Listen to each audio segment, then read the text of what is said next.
In this presentation, we will process payroll generating payroll checks within QuickBooks. For more accounting information and accounting courses, visit our website at accountinginstruction.info. First, we'll open up the QuickBooks file we will be using. It's going to be in the QuickBooks data files. We're going to use the QuickBooks 3, the more complicated data file that we have. Opening this up, we'll also have a backup file that you can use to get to this point. Here we are. We currently have the open windows open, and we have the open windows and we are in the home tab. You can open the open windows by going to the view dropdown and the open windows list. What we're going to do now is just process the payroll. So we're going to enter the payroll. Our thought process here is that we have a client that wants us to basically calculate what the payroll is and possibly just tell them the net check and give them the withholdings that they need to actually give to the employees so that they can just write the net check to the employees and give the withholding information. We can process that information then here within the QuickBooks system. Note that as we do this, we will be processing a check, which we will also then see once the check clears, and we'll have to deal with that as our normal system is more of a cash-basis system. This is getting into more actual full bookkeeping where we're calculating what the payroll is to be. So we're going to do this by going to the Pay Employees. So we've got the QuickBooks set up, the manual QuickBooks set up. We're going to go to Pay Employees now. And we're going to say, okay, we're going to figure out whatever the payroll is for these couple employees they have at the end of each month. The first pay period is going to be as of the end of 01/01/19, 01/31. I'm sorry, it should be the end. So it should be 01/31/19, 01/31/19. Note there are two pay period dates. One's going to be the pay period end. So if it's monthly, it'll be the end of each month. The next will be the check date. This may not be the same date. It might be the case that we're going to calculate this as the end of the month, and then we're going to tell our client, and they'll write the check sometime in the next month. That's quite possible. But we're going to say that the two are in the same point at this time, and we're going to check both these off. Now note the second check, if we're in a system where the client is actually going to handwrite the check that we tell them to write based on this withholding information, then we don't really know what the date is that they're going to write it, because it'll be sometime later. But we should have a fairly good idea, because usually employees want to be paid pretty steadily on a steadily time basis. So we're going to check these two employees off. These are the two that we will have. We're going to have print paychecks. We're not going to print the paychecks because typically in our bookkeeping system, we're not going to be doing that. We're just going to inform the client what the net check should be. And so we're going to go to handwrite the check, and then it'll assign a check number. Again, we may not know exactly what the check number is going to be, but we'll keep that check number for now. And if we have to change it after we see the check cleared on the bank statement, then we will do so at that time. So we're going to have to assign some check number, in other words. And then we've got these two employees that we will process.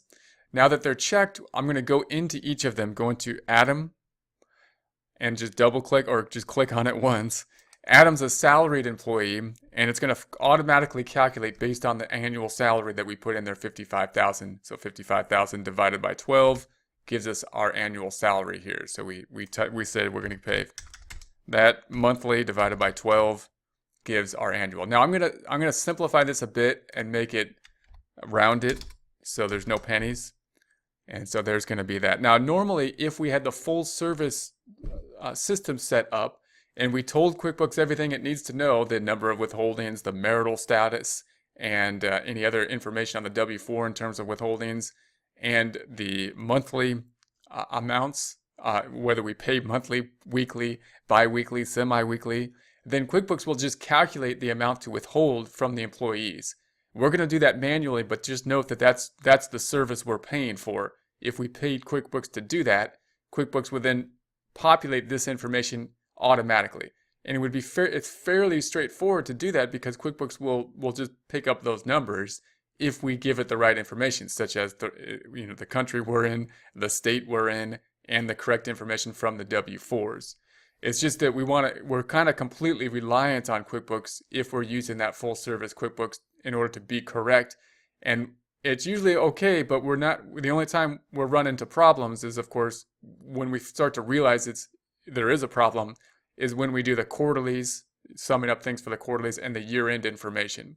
So really, as we enter payroll, everything can be going very fine, and we think everything's great until we start doing the year-end information, the W-2s and the W-3s, and then we might encounter a problem, and that's when we start to worry. Things could unravel at that point.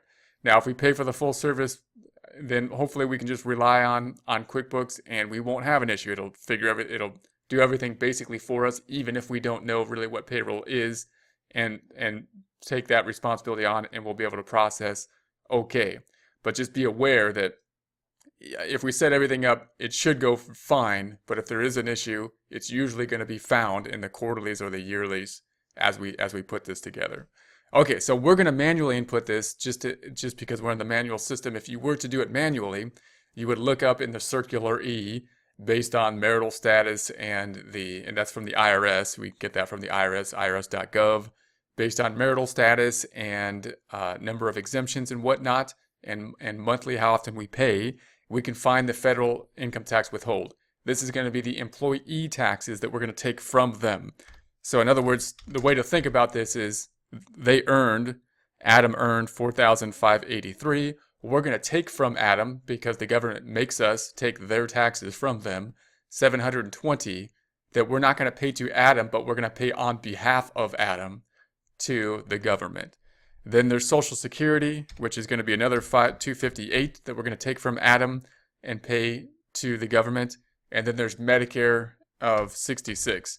Now you might be asking, where did I get these numbers? Again, this number, that's a progressive tax, very complicated to calculate. We have to use tables. There's no flat rate. Social Security is usually at this point 6.2% of wages. So we're at, if we were to be here, we'd be like 4,583 times 0.062. That would be, so we're not using the exact number here. So I'm going to use this as the example. We're going to go with our example number. But that's how Social Security is usually fairly easy to calculate, because it's kind of a flat tax, although there's a cap on it and some other restrictions. So again, we don't really want to calculate it because we can still make mistakes with it. So we would rather have the computer do it. But notice we can understand that number. We can double check it fairly easily by saying it's just a flat tax, as opposed to this number where we are pretty much completely dependent on the computer unless we want to go into the tables and try to verify whether QuickBooks did it correctly. And then the next one is going to be Medicare, which is usually 4.45%.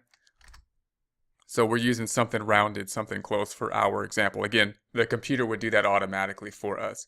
Now, these are what we took from the employee. If there are any other state taxes, we would have to include that. If they want any other kind of plan, retirement plan or something like that, then we'd have to include that information. And then we're going to include our employer taxes, and the employer taxes are basically going to match the Social Security and Medicare. So these are taxes we pay over and above the gross pay based on the employee wages. So we're going to say this is going to be another $258 and another $66 that we pay, and then federal unemployment, usually pretty small. I'm just going to keep it with those two for now, just for an example. Again, all three of those would be calculated if we were using some more full service type of system. So this is in essence what we would have. The system, once we entered this, QuickBooks would basically calculate this, give us the gross pay and the withholding. Net check then is this number.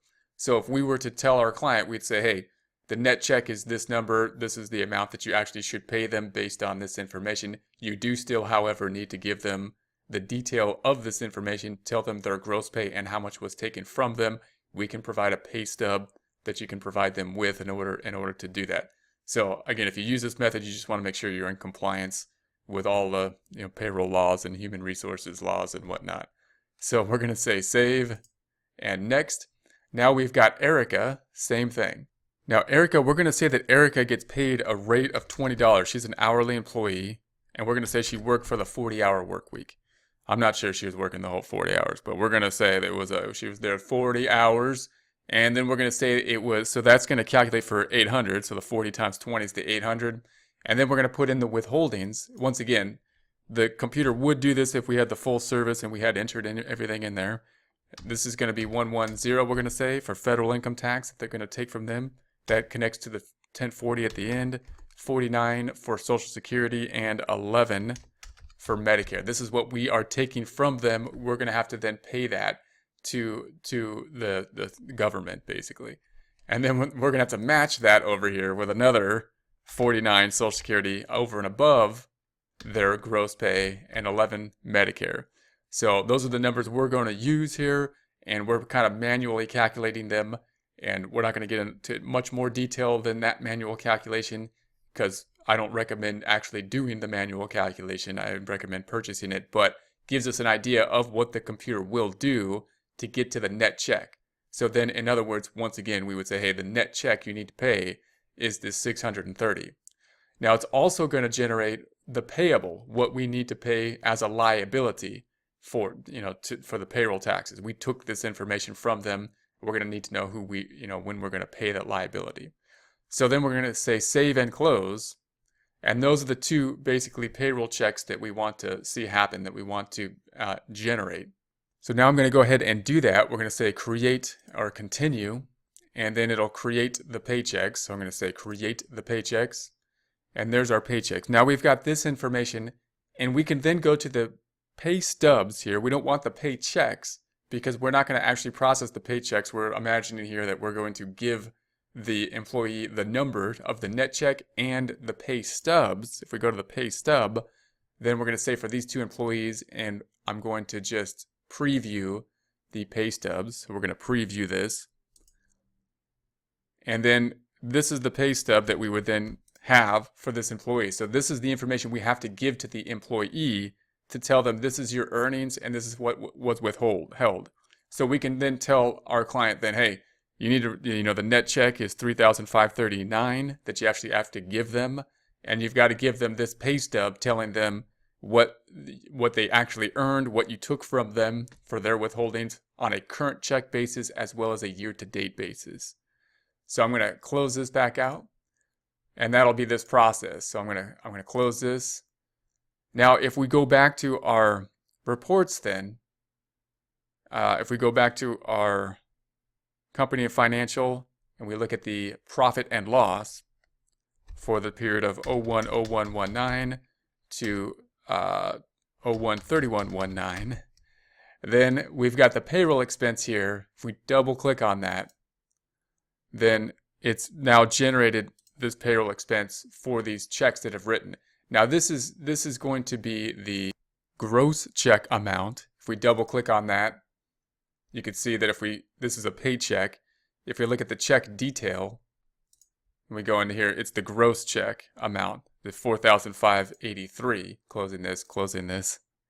And then these two amounts are the payroll taxes, the employer taxes, that they're just grouping into payroll expense. So part of this is the paycheck, which is gross pay, not the paycheck, not net, and these items. So that's going to be that. If I close this back out, compare that to what we did when we just waited to see the paycheck as if it was done by ADP. So what we imagine we did now is we told the client to write these checks.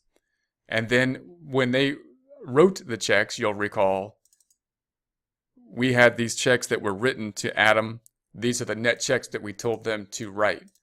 So when we see that then on the bank statement that they've cleared these checks that they wrote, then we have to basically not enter that in, that we've already written those checks because we wrote them to process the payroll in order to tell our customer what those checks were. So we are in essence gonna not enter these or delete these as we enter the financial statements before we reconcile under this type of method. So I'm gonna close this back out.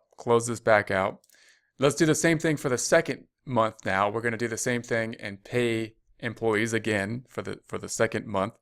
It'll be the same process. It's going to be the pay period end. It guesses this time correctly because we're monthly.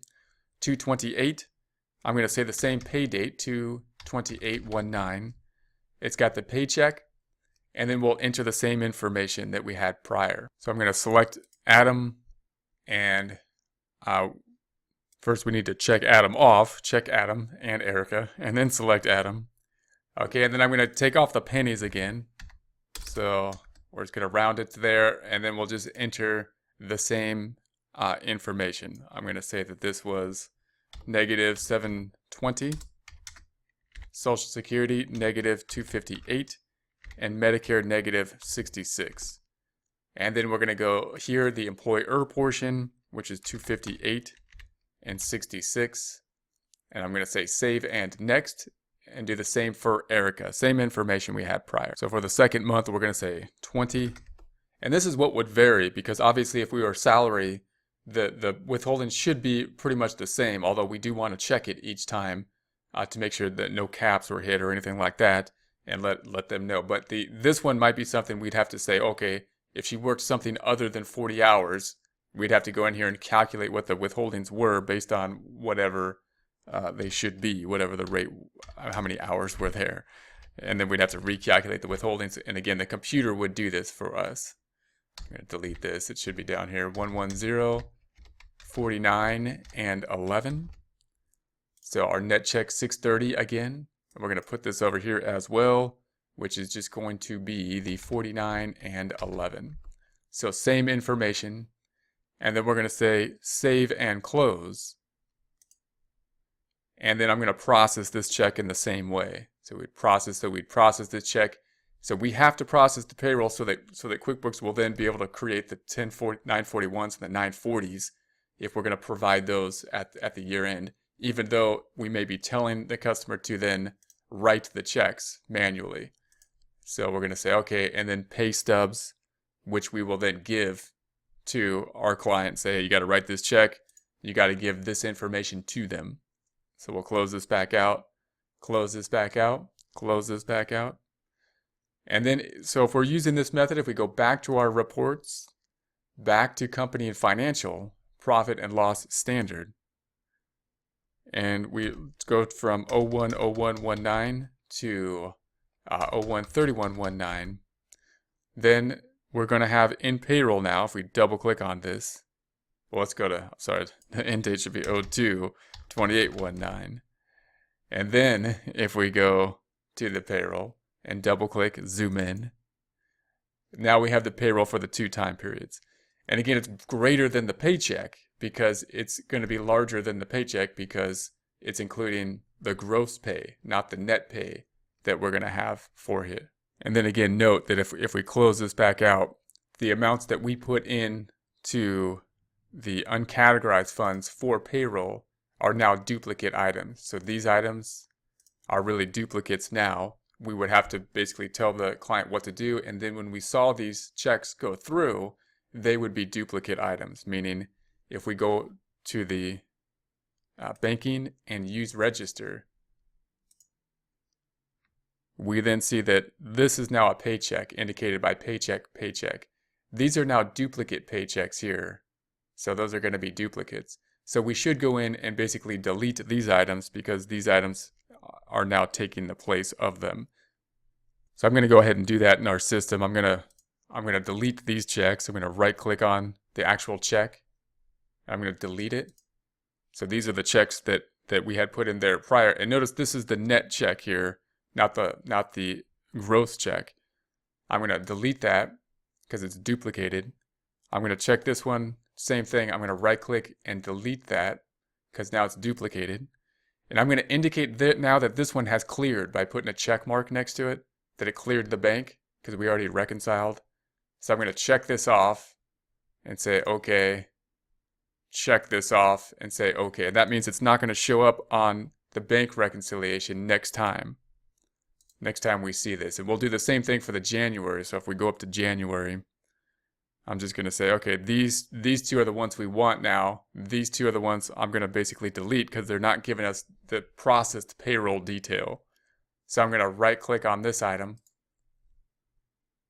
You have changed. I'm going to say yes. Okay, let's do this again. I'm going to right click on this item and we're going to delete. We're going to delete the check. Delete. And then we're going to delete this check. Right click and delete. And then I'm going to say that these 2 have cleared because this is the check we want. It's the same amount. Say okay. And say that this one has cleared. I'm going to say okay. and say that that has cleared. So now we've just basically put in the actual paycheck here. And the reason is because now if I check on the paycheck, even though it's got the net pay here, it'll give us the paycheck detail. And this is the detail. All right, so now the one added thing that we're going to have to do with the paycheck detail, with the paycheck now, is we're going to go to, if we look at reports up top, company and financial, and the balance sheet standard, and we look at 022819, what also has been created is a liability account. So again, now we're dealing with some accrual accounts here. It's a liability, and this represents all those withholdings that we took and our portion of the liability. And this is what we'll also have to tell our client. You've got to also write a check not only to the employees, but you've got to write a check to the Fed and the state, whoever you had withholdings for something equivalent to this amount. And we'll actually have to tell them to process that as well. So under this method, we would have to tell them those two amounts. One, the amount that they have to write the check for, give them the pay stub, and two, the amount that they're going to have to write to the government in some form or fashion, the federal and or state, so they can make that payment. And then when we see those payments clear the bank, then we'll have to adjust those items accordingly. So that's going to be the difference. Now, in our system, without this system, the simple system would just be writing down the net check after we see it clear the bank, and it would also just write down this amount after we see it clear the bank. In other words, if we go back to the profit and loss, we could see that under the payroll expense, this is recording the gross check and the payroll taxes for the employer taxes. So it records the gross check and all payroll taxes at the point in time we process payroll. In our system, in the simple system, we would only record the net check when we see it clear the bank, and then we would record the payroll taxes, both employee and employer portion, when we see them clear the bank. So really, we should get to the same point, in other words, if we're using our simple system. However, the timing will be different because this is recording the full expense, gross pay, and payroll taxes for the employer at the point in time we process payroll, whereas our simple system is not doing so until the check clears the bank, both in terms of the net check to the employee and the payroll taxes that they're then going to have to pay, which usually is pretty close. They usually have to pay the payroll taxes within a couple weeks from when they process the payroll. So those are just basically a comparing and contrasting of the two kind of simple system, cash basis, having someone else, to a more complex system, processing the payroll and using QuickBooks to help our client to process that payroll. For more accounting information and accounting courses, visit our website at accountinginstruction.info.